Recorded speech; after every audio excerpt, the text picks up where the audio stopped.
आज का पहला टॉपिक शुरू करते हैं। आज का पहला टॉपिक है, हम यहाँ से स्टार्ट करेंगे संधि। उससे पहले जानना जरूरी है कि वर्णों की खोज किसने करी थी? पाणिनि ने।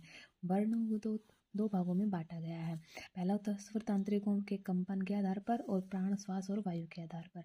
फिर उसके बाद स्वर तंत्रिकाओं के आधार पर दो टाइप के होते हैं, घोष और अघोष। और प्राण, श्वास, वायु के आधार पर अल्पप्राण और महाप्राण।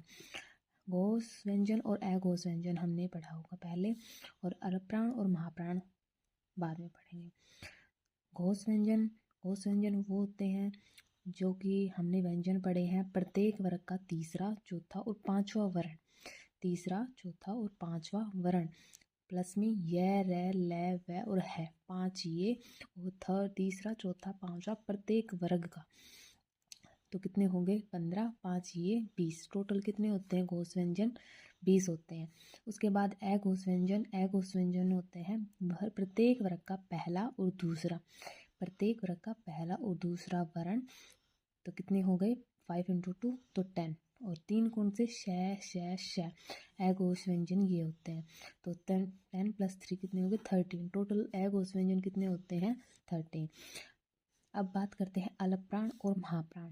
अल्पप्राण क्या होता है? प्रत्येक वर्ग का पहला, तीसरा और पांचवा। जैसे कि क, ख, ग और ड। नंबर दे दिया सीरीज को, तो 1 2 3 4 5। तो पहला, तीसरा और पांचवा ये क्या है? अल्पप्राण है। महाप्राण दूसरा और चौथा। ठीक है। तो अल्पप्राण अगर ट्रिक से याद करें तो क्या होगा? अल्प क्या होता है? अल्प होता है छोटा।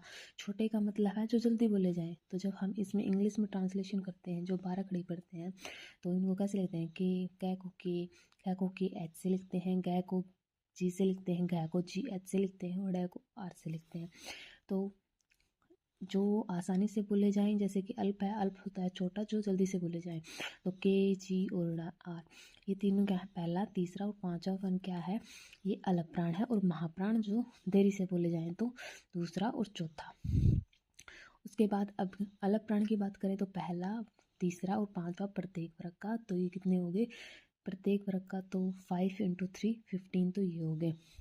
उसके बाद य, र, ल और व इसमें है नहीं आता, जबकि घोष व्यंजन में है आता है, अल्पप्राण में है नहीं आता। तो टोटल कितने हो गए? 4 ये तो 19। उसके बाद महाप्राण श है, ये 4 और होते हैं, तो टोटल होते हैं 14। तो आज हमने पढ़ा है घोष, अघोष, अल्पप्राण और महाप्राण। Thank you. आज के लिए इतना ही।